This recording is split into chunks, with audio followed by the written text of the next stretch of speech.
Maybe I need reading glasses. Maybe I need bifocals. Bifocals. Bye, Felicia.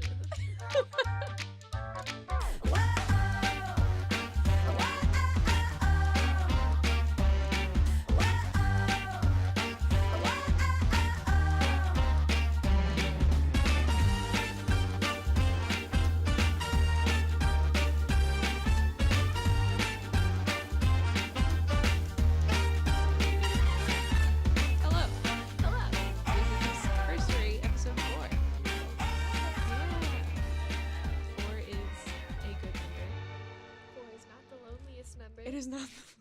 But there's only two of us, and I am Madison. And I'm Maggie. So that makes two. Transitions. Good. We did this. Awkward. Welcome to Herstory. This is episode 4. We talk about women in history and other fields and why people should know about them. We aren't historians, but we do the research, so you don't have to. Maggie. Yes. Who are we talking about this week? Well, I'm glad you asked. It's not that I had this scripted or anything. This week we'll be talking about Lise Meitner, and this is her story. We should also mention, besides not being historians, I at least am also not a scientist. You study psychology. I am a soft science. I am science. Yeah, psychology is a science. Brains are not easy. That has a general rule. Yeah. Have you ever talked to people? Really? You'll know it's not easy. You just don't do the math. Unless you're a BS major, but even then, I'm like the softest of soft sciences. Because I'm a BA major. Yes, we were talking about Lise Meitner. She is a scientist. We are talking about her because she is often described as, quote, the most important female scientist of the 20th century. But I have no idea who she is. I'm glad you're here then. Me too. Let's get into her life as we know it. So she was born Lise Meitner on November 7th, 1878 in Vienna, Austria. She's our second Austrian person we've talked about, I just realized. She is the third of 8 children. Her father was Philip Meitner, and he was one of the first Jewish lawyers in Austria. Her family was upper middle class, so she was able to pursue her education through their support through private institutions because girls were not allowed to attend public institutions after a certain age. Meitner turned to the private sector with the support of her father financially, and he really supported the education of her. 1901, Meitner completed an extern matura examination, earning her a degree in physics. 1905, Meitner was the second woman ever to earn a doctoral degree in physics from the University of Vienna. 1907, she submitted a report to a German journal called the Physical Journal. That's the English translation. I could not pronounce the German one. And it was about alpha particles, and to be perfectly honest, I have no idea what it meant, other than it led Ernest Rutherford, who was also known as the father of nuclear physics, it led him to the discovery of the nuclear atom. You're welcome, Ernest. Yeah, good job, Ernie. After graduation, Lise was offered a position at a gas lamp factory, but she turned it down on the advice of her father, who instead encouraged her and paid for her to further her education at Friedrich Wilhelms Universität in Berlin. While there, she was allowed to attend lectures by regarded physicist Max Planck. Sure. Which was a big deal at the time because he previously refused to allow any woman to attend his lectures. Thanks, Max. And with this, we'll talk about her career takeoff. After 1 year of attending Planck's lecture, Lise Meitner became his assistant, where she would continue her research alongside Otto Hahn. Around 1909, Hahn and Meitner discovered several new isotopes, and Meitner presented 2 papers on beta radiation. In 1912, Meitner and Hahn moved their research to the newly founded Kaiser Wilhelm Institute, where Meitner worked without salary for a year as a guest, quote, in Hahn's department. It wasn't until Meitner was offered an associate professorship in Prague that Kaiser Wilhelm Institute gave her a permanent position. After World War I began, Lise would serve as a nurse handling X-ray equipment, and once she returned to her research in 1916 after the war, she was apparently conflicted over this decision, as she felt guilty for not doing more to care for the medical needs of the soldiers who needed it. In 1917, Meitner and Otto Hahn discovered the first long-lived isotope of the element protactinium, Sure. earning her the Leibniz Medal by the Berlin Academy of Sciences. Later that year, she was also given her own physics department at the Kaiser Wilhelm Institute. In 1922, Meitner discovered the cause of emissions from the surfaces of electrons with signature energies known as the Auger effect. This effect is named after Pierre Victor Auger, who only came across this discovery in 1923, a full year after Meitner. This is annoying. I don't know where I was going with that. She discovered this thing a full year before this random guy did, and it's not even named after her. It's named after the other guy. In 1926, Lise Meitner becomes the first woman to attain full professorship in physics at the University of Berlin. After this, the big discovery.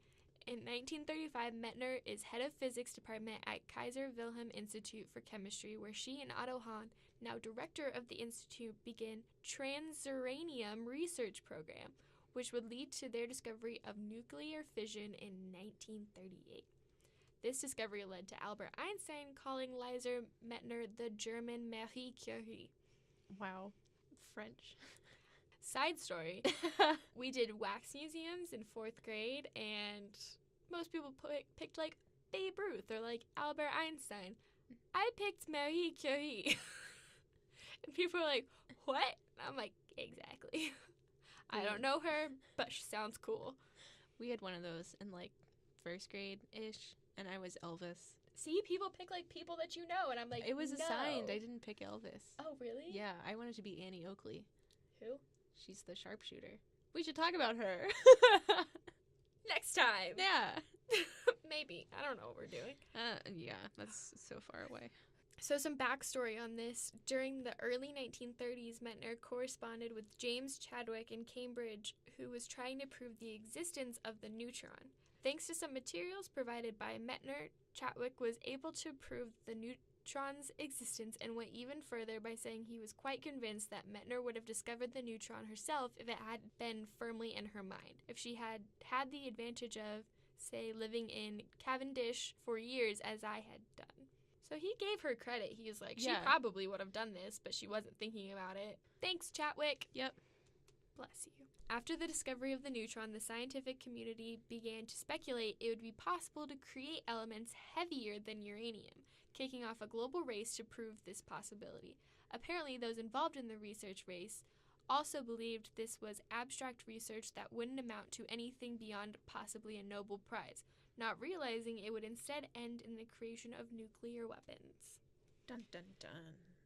After Adolf Hitler came into power in Germany, the scientific community was dealt a heavy blow as many Jewish scientists were pushed out of their position. Meitner was initially protected by her Austrian citizenship, and her response to seeing her colleagues forced to leave the country was to bury herself in her work. Makes sense. Yeah. Like, all these people that you've worked so long with. Yeah, I think that was the thought process of a lot of people at the time was just like, keep focused on me and maybe it won't.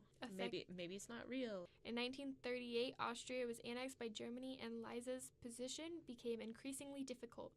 On July 13th, 1938, Meitner was smuggled into the Netherlands with the help of Otto Hahn and other Dutch physicists who were able to secure Meitner a position in a laboratory in Stockholm, despite the lab's established prejudice against women working in science. While in Stockholm, Lise Meitner became friends with famous physicist Niels Bohr, and they both maintained contact with Otto Hahn and others in Germany through letters. While writing these letters, Otto Hahn and his assistant Fritz Strassmann conducted an experiment which apparently isolated the evidence that nuclear fission occurred, but were unable to determine what the results meant. They wrote to Meitner and Otto Frisch, and they were the first to articulate a theory that the atoms were split apart along with a massive release of energy. The theory was supported by Einstein's famous calculation E equals mc squared. Otto Hahn and his assistant were both chemists, which makes the discovery of such a major tenet in physics even more impressive. So she's a big deal because even though she didn't do the research, she was the one who understand the significance of it, and then everyone else around her was just like, hey, Liza, what does this mean? Nuclear fission. So, the aftermath. After the discovery was made, there were 3 important papers written about it, which we won't get into, but Meitner and Fritsch wrote one of them, which caused Albert Einstein to write a letter of caution to President Franklin D. Roosevelt, telling him, hey, the Germans have a new potential weapon, this doesn't look good for your side. Another paper detailing what an atomic bomb would be like led to the formation of the Manhattan Project. Meitner was offered a position to work on the bomb's development, which she refused outright, saying, quote, I will have nothing to do with a bomb. She instead worked on Sweden's R1, the country's first nuclear reactor, and was given a special position at the University College of Stockholm. So she won't make the bomb, but she'll produce the factory. I know, it's, nuclear energy is used in different ways, and, it's actually one of the cleaner forms of energy, except for the waste, which is, a big factor. Instead of having something that was killing, she had something that would be beneficial for the country. Yeah. Okay. Yeah. That was her thought process. I also thought it was a little ironic because she already did have something to do with the bomb. Like it or not, she was the one who said, this is a massive release of energy, and then wrote one of the papers about how this could be used. Which leads us to the Nobel blunder. So, November 15th, 1945, Otto Hahn was awarded the Nobel Prize in Chemistry. Many felt that Meitner's exclusion of the award was unjust, as Hahn would not have understood the profundity of his work if he had not asked her what it meant. When asked, Meitner's response to the award was, quote, surely Hahn fully deserved the Nobel Prize for Chemistry. There is really no doubt about it. But I believe that Otto Frisch and I contributed something not insignificant to the clarification of the process of uranium fission, how it originates in that it produces so much energy, and that was something very remote to Hahn. So she was the one saying, yes, his work should not be undervalued, but neither should mine. Good. Stand up for yourself.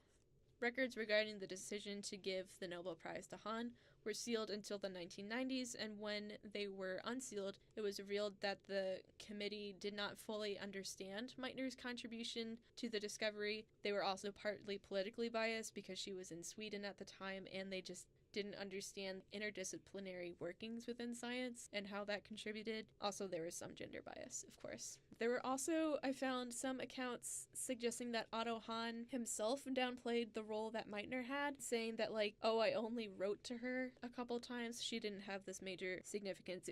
He considered her more of an advisor or something like that. But I don't know how true this actually is, because reading the rest of their life story, it seems really out of character for him. After not receiving the Nobel Prize, the scientific community stepped up to properly recognize Lise Meitner, and she did receive basically all of the other awards that science could give her, including the 1946 Woman of the Year, the Max Planck Medal for the German Physical Society, the Peace Class of the Pour le Mérite, which is the highest award for scientists in Germany, and what I consider the most ironic prize, she received the first ever Otto Hahn Award in 1955. Sorry, that was a horrible laugh, but That's okay. That's not my real laugh. I'm really cute, guys. Wink, wink, hit me up. To Otto Hahn's credit, he also nominated Meitner for most of these awards and continued to nominate her for a Nobel Prize for over 10 years. Trying to fix what you messed up, my dude. Later in life, Meitner retired from her full-time research in 1960 and moved to the UK, where her relatives lived, but continued touring and giving lectures for several years. In 1964, her health began to decline after a heart attack, several strokes, and breaking her hip, all within the span of 4 years. And she passed away October 27th, 1968, at the age of 89. So, she had a good life. She did have a good life. She had a kind of a sad end. I didn't include this, and I might not include it in the edit, but she was really struggling at the end of her life, to the point that her family didn't tell her when Otto Hahn died, because they thought it would be too much for her. Which Aww, is just, yeah. You should keep that. Okay, but That's sad. it is sad. But it's part of her. Yeah. Not really, but it's a fun. It's not that fun. It's a fun, sad fact. It's a fad fact. A fad fact. Now we're on to some fun facts about Lise Meitner. They might be sad, but they're facts that we found. We should probably come up with a different title than fun facts. Interesting facts. Tidbits. Tidbits. Tidtits. Wow. It fits with the Herstory. It kind of does. We'll just leave it for fun facts for now. Yeah. Lise Meitner's research began at the age of 8 when she would study the colors of oil slick and reflected light. She would keep her findings in a notebook which she kept underneath her pillow. When Meitner was fleeing Germany, Otto Hahn gave her a diamond ring in the event that Border Patrol required a bribe. The guards did not, and the ring was worn by Meitner's nephew's wife. The inscription of her tombstone read, Lise Meitner, a physicist who never lost her humanity.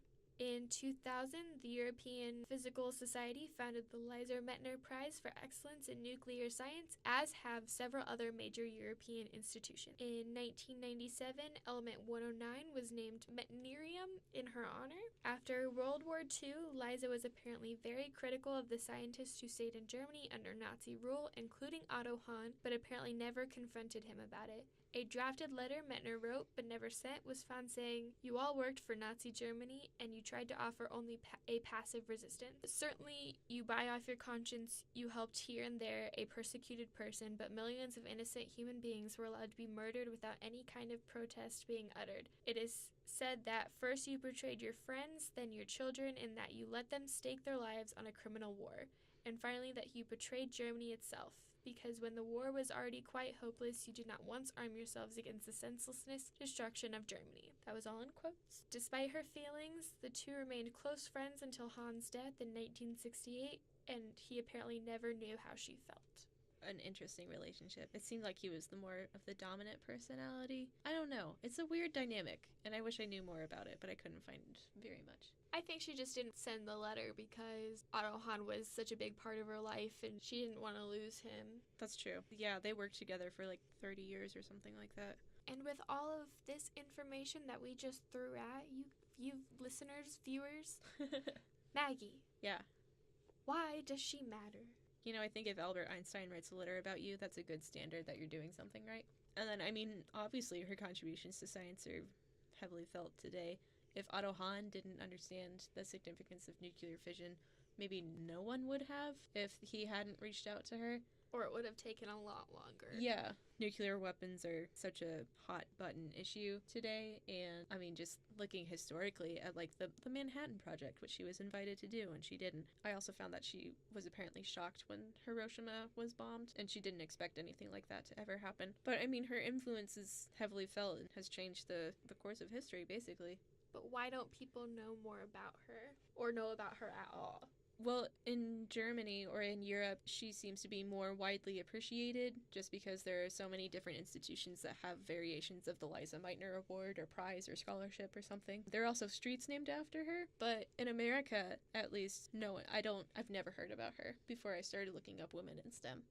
I think that is partly because her story is so similar to other women or to other scientists who have been ignored in favor of their male colleagues. Just like comparing her to someone like Rosalind Franklin, her data was stolen and her contributions were completely ignored, and I forget if it was Watson or Crick, but one of them wrote in their autobiography like this completely false account of who she was and saying that she was a ditz. So she just kind of has that same story of just being ignored. I think it's harder to keep her justified in the limelight because she didn't actually do the experiment herself. She was just the one who interpreted the results and was able to understand the significance of the data, which is still like a really big deal and really important historically. I think that's harder to keep in mind.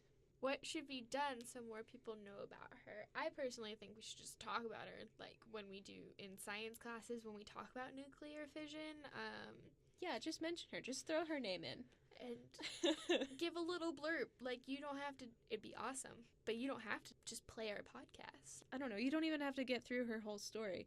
Just honestly having something like the experiment was conducted by Otto Hahn, data was interpreted by Lise Meitner, and she's the reason why we have nuclear bombs. Yeah, give her credit where credit is due. Yeah, maybe something nicer put than how I just described it, but you know. Margaret! Madison! Grace O'Malley factor, question mark, question mark? Maybe. What is the Grace O'Malley factor?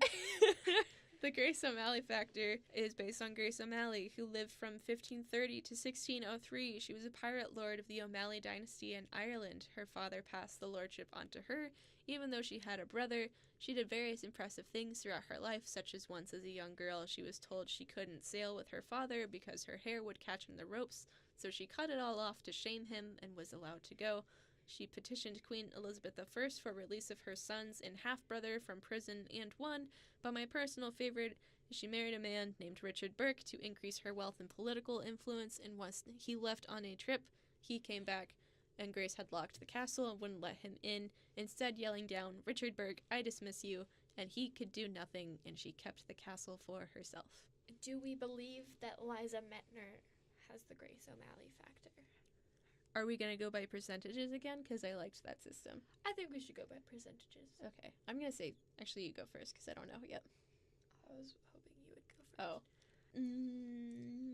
I'm going to say 50-50 because she served in World War I. I'm going to give her a 60. Ooh. Interesting. And I'm really tough, but like I don't give people the Grace O'Malley factor very often. True. But I think I give her a 60 because this was happening during World War II. That's a lot. Yeah, there was a very harsh environment. I mean, like the 30s when she's making all these discoveries, that's when Hitler came to power. She had to be literally smuggled out, possibly bribed out, or almost bribed out to stay safe, and she was continuing to do all this and took a stance on this, whether Otto Hahn ever knew about it or not. Right. But she stayed true to herself. She didn't become this mechanical robot and build bombs for people. Yeah. But with that, she also helped the process of creating nuclear weapons, which I think is crazy. I don't approve of nuclear weapons, but the fact that something so powerful exists that she helped create, that's amazing. Mm-hmm. So 60%. That makes sense. She was also like, I mean, I'm just scrolling back through this, and we have in 1935, she's the head of the physics department at the Kaiser Wilhelm Institute during the time of, Hitler's coming to power. And I think she converted to Christianity, so she wasn't technically Jewish, but her family was Jewish, so she was still in trouble. Just working under that environment with that kind of pressure. And like what you were saying is that she didn't want to work on the bomb, and she just like stayed with her morals throughout everything. I think her tombstone saying is fitting. A physicist who never lost her humanity. Because it's easy. It's easy in that situation, I think, to just turn it off and become this mechanical person who doesn't really think or feel and just does what's necessary. Just like survival instinct. Yeah. Yeah, she never went into that, which is good. All right. Yeah. I like 60%. Neat. I would stick with that. Neato, burrito. And that is her story. That is her story. Now we're gonna move into my specialty. Current events. Whoop, whoop. Which I know nothing about. I know very little, but I know more than she does. I get the New York Times free blurbs that come in the email. That's what the young folks do. Good. Anywho, in current news or national world news, whatever we're calling this. Yeah, we're going to call it world news. Okay. In world news, the last male northern white rhino dies in Kenya due to health-related issues. He was 45 in rhino years, but 90 in human. Oh, geez. This was taken off of the BBC I didn't know they lived that long. Yeah. Me neither, obviously. Yeah. I was very shocked. The only two northern white rhinos that are left are his daughter and granddaughter. And the scientists are trying to work with in vitro to try and get the species back up, but who knows how long that'll take. So, But this is not the only species of rhino that are listed as critically endangered or vulnerable. I think on the article there was at least 5 or 6 different rhino species that were critically endangered. I did not know that. Let's go to happier local news. When I say local, I mean United States. Margaret. Yeah. Sorry, Maggie. Yeah. Do you know who Cynthia Nixon is? I do because I'm looking at this outline, but... No. Okay. You can't cheat. No. No, I don't. How convenient. Tell me who she is. Maggie's trying to cheat. Look at the I'm outline. In local news, Sex and the City actress Cynthia Nixon is planning to run for New York State governor. Yeah. Who did she play on Sex and the City? She was I ask like I know who the characters are. the auburn-colored, short hair. Cannot remember her name on the show. I used to watch it with my mother. I'm just gonna look her up on IMDb. Good. She was Miranda. I knew that. And those quizzes that are like, those quizzes that are like, which Sex and the City character are you in your friend group? You don't want to be Samantha. Do you know what I'm talking about? Yes, the BuzzFeed stuff. The BuzzFeed. Like Samantha was like more like sex crazed and stuff, I guess. Oh. She was. Oh, then maybe it's the Miranda that you're not supposed to. Or I don't know. I don't know what I'm saying. They all had distinct personalities. We're not did. going to say we don't want to be any of them because we're nice, Maggie. I know. We support women. I know. Maybe you should listen to this podcast. Wow. We're just going to cut all that out. But, yeah, so if she wins, she would be the first female and first openly gay governor in New York City. This was also taken off BBC because I only go to one website. Thanks, BBC. Obviously, she won't be the first celebrity in positions of power. That doesn't really matter anymore. I won't get into that because then I'll just get angry. Do you think she should run? Do you think she has the qualifications to run? Speaking as someone who has no idea what her platform is or cannot vote in New York, follow your heart, I guess. I mean, like, I'm just hearing that she is the first female and first openly gay person to run. I don't know if she's the first one to run, but if she wins, if she wins, okay. So just hearing that, I'm more inclined to say yes, just because those are groups that need to have more representation in politics. But I don't know anything about what she stands for.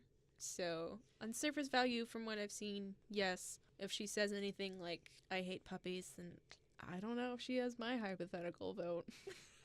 I think she was a more liberalistic platform. But I guess she's tired of the current governor who, at the end of the BBC blurb, I guess, is thinking about running for presidency in 2020. Don't quote me on that. I don't know. I don't even think he knows. We still have time to think about that. Register to vote. Get out there. Yeah. Think about your decisions. Really think about your decisions before you vote for someone. I love you. I just think people don't think anymore.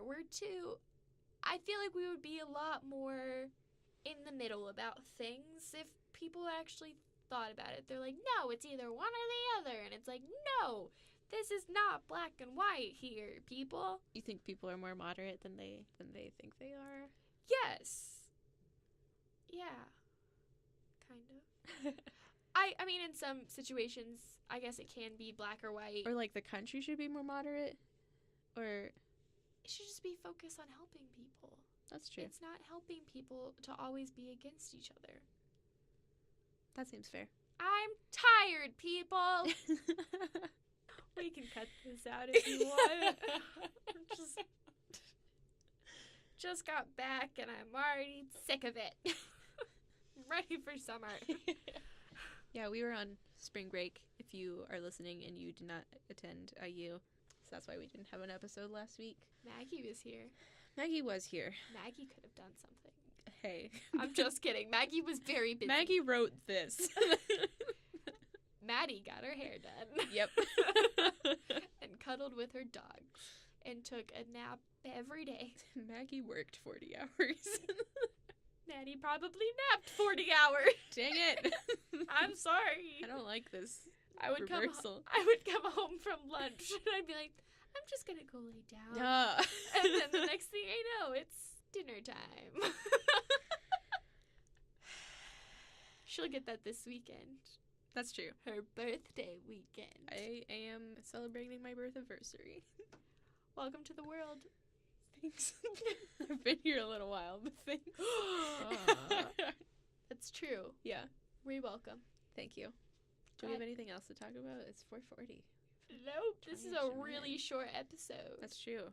I mean, we were almost done with Liza like 30 minutes. Yeah. So I've just been spewing nonsense. That's okay. What else can I spew that we might get on this podcast? I have tattoos, and I love them. That's good. Maggie is probably getting a tattoo. True. We should get Herstory tattoos. Oh, I don't know. Chicken. Let me get this one first, and then feel the addiction to tattoos that everyone says you get after you get your first one. My first tattoo, I literally walked out of the tattoo parlor, freshly done, still kind of hurting, a little sore. And I turn and I look at my dad and I say, "Can I go back in? I already know what I want for my second one." He goes, "Excuse me? You think I made a money?" And I said, "Dad, I paid for this one. Now you just have to pay for the next one." That didn't happen. I paid for both of mine. It's a thought that counts, right? Yeah, you tried.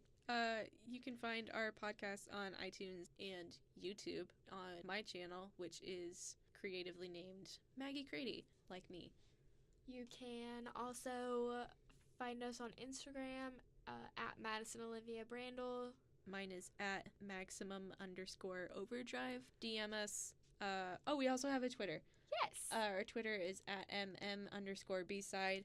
You can tweet us or DM us on any and all platforms, or leave a comment on YouTube about anyone you want us to talk about or research, or questions, comments, concerns, hopes, dreams, aspirations. Constructive criticism. If I'm being too annoying, we cut out a lot of my annoying tendencies, but it's hard. I'm sassy. That's okay. We have a radio show on Sundays because we don't have enough to do with our lives. Yeah. It is Sundays at 5 p.m. at wiux.org, B-Side, the internet radio, so you can listen to us anywhere. Mm-hmm. It's themed. We don't know what we're doing this week. We never know what we're doing until Friday. Yay. Yay! It's like this. I don't look at the script until 20 minutes before. Don't tell Maggie. Maggie knows now. Sorry, Maggie. That's okay. And with that, we'll see you next week on Herstory.